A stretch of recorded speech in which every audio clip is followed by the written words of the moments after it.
Okay. I'm joined by the Commissioner of SARS, and he's just going to unpack to us the performance of SARS in relation to the medium-term budget policies. Then, Commissioner, I'm with you. I think I agree that one of the positive news today is that revenue performance has been better than what we thought it would be at the time when the budget was delivered. In the context where some of the key assumptions are actually down, it makes this news even more positive. So, for example, nominal GDP is down from 6.3, now projected to only be 5.3. The wage bill is not growing at what we thought it would grow. Imports are significantly down from 5.4 to about 1.5%. And so if you look at these variables that drive the economy and therefore create the tax opportunity, you have to then ask, so where does this come from? Well, there's some positives.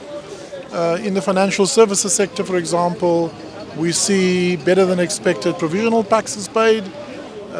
We see in the domestic economy, levels of consumption are slightly higher.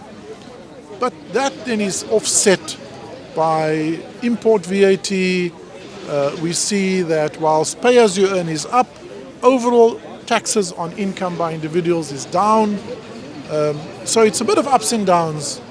But what is really pleasing is that year to date, our compliance revenue has grown by 14% almost.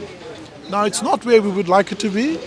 Our medium-term CAGR or trend is closer to 16-17%, and so we would like, and we hope the second half will make up some of that to improve the overall collection. But it is not one big thing. It is doing millions of little things by 14,000 hard-working SARS employees to verify every return that has been flagged by our risk engine, to go after every outstanding debt, to conduct an audit where it's necessary, to dismantle an illicit tobacco or illicit fuel or illicit alcohol scheme, to make sure that taxpayers are served when they have a compliance query. I am, for example, encouraged by the fact that this year almost 6 million taxpayers didn't have to file a return. All of this work is made possible by ensuring that the 14,000 diligent staff that we have are capacitated and enabled on a very, very sophisticated technology platform and augmented by deep insights from data and the deployment of artificial intelligence.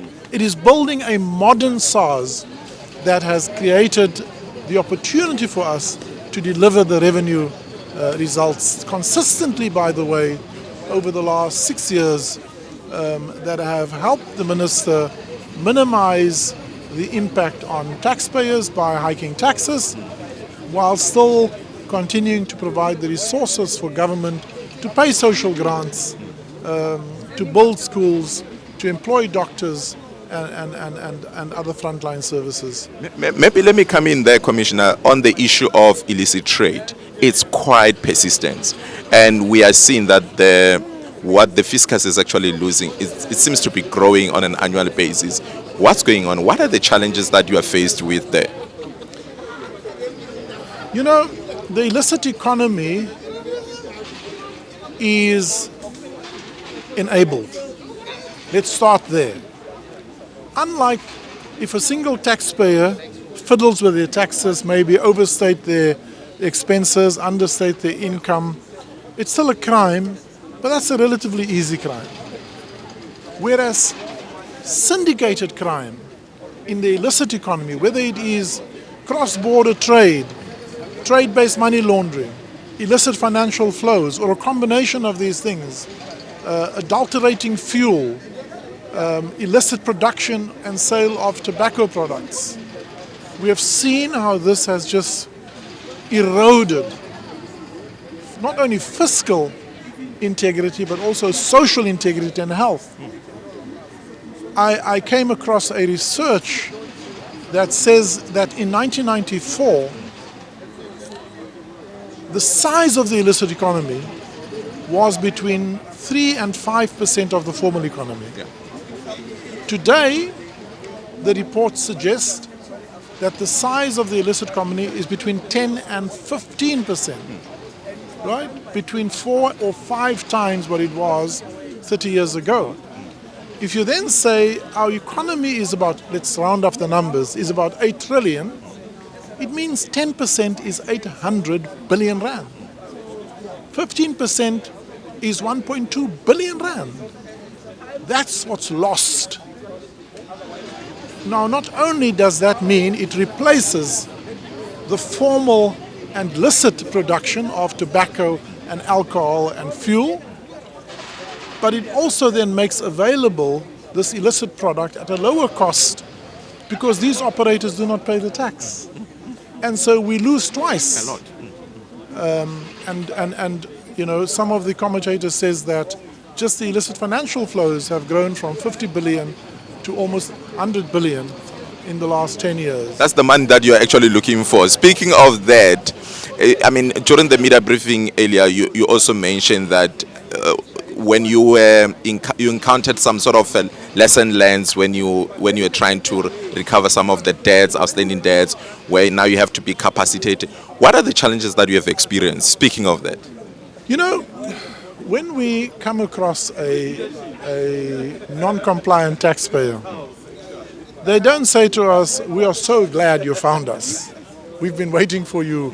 How much do I owe you?" No, they fight us tooth and nail. They take us to the court. They are often better resourced, better organized than the state. And so it requires consistent effort, working within the law, because criminals don't have to work within the law, we have to make sure that we can ultimately bring them to book. So let's take the debt project. yes, The first phase of the debt project was relatively low-hanging fruit. It is people who are negligent, who have lost their job, who needs a bit of a reminder, and we make these calls, right? Last year, over 3.7 million instances. This year, our experience is that there's still a subset of debt that is relatively low-hanging, but we are now moving towards debt that is complex, debt that is owed in the illicit economy. And so now we don't need a debt collector that can make a phone call or send out a letter or an SMS. Now we need complex debt collection, people who understand how to analyze an income statement and a balance sheet. Because when a taxpayer comes and says, "I need a repayment plan," we must do a credit risk assessment. We must do an affordability assessment. So those are deeper insights in understanding how business works, how cash flow works, how balance sheet assets and income looks like. So it's a different kind of skill. We also have seen an increase year on year of 35% of writs of execution and judgments that we've had to take out, where taxpayers do fight us, don't dispute the debt, but make it hard for us to collect it. So the legal instruments that we require now require more legal collection and not just, service and nudging. We also require litigation attorneys because we end up in court invariably. So those are the challenges we face in order, once we've identified the debt using debt propensity modeling and other risk profiling instruments that thankfully data, AI and technology helps us to. Once we've identified the case, we still have to pursue it. And it's just much harder to pursue those cases. Maybe the last question from me. Earlier when I spoke to Minister, and he indicated that should we not be able to meet the target as expected, there may be a need to look into introducing some of the tax proposals. My question to you then is, how confident are we that we might actually meet the targets come budget 2026 budget? Well, so first of all, they're not targets, they are estimates. and there are estimates that are based on assumptions. When the assumptions change, the output will change. So let me just say, today one of the good news for South Africans is a lower inflation target. But lower inflation target also means that prices are lower. It also means that our VAT collections will be lower because we charge 15% on price. And if the price drops in real terms from 100 Rand to 95 Rand, you now get 15% of 95, not 50% of 100. So these things are all interconnected. Our contention has been that the opportunity landscape, if we redouble our efforts on the compliance work, there's still enough opportunity to close the gap. Obviously, the lower inflation also have some expenditure reduction, and so those two things will balance. But here's a number you can just think about. In the 6 years that I have been back at SARS, the revenue from our compliance work is over 1.8 trillion Rand. That's almost a year's revenue that we would not have had if we did not have a competent tax administration who were able to identify and collect the debt that's due to the state. And a message for all South Africans is we must never take SARS for granted. It belongs to all of us. It is one of the jewels of our democracy, one of the proud creations of our, because we didn't inherit SARS when the democratic government, we created it. And so we should be proud of it. It's one of our standout achievements.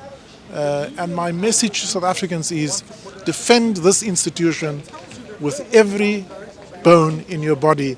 Do not ever allow it to be captured. Let's leave it with that positive message to the taxpayers and the South Africans. Thank you so much, Commissioner. I appreciate your time.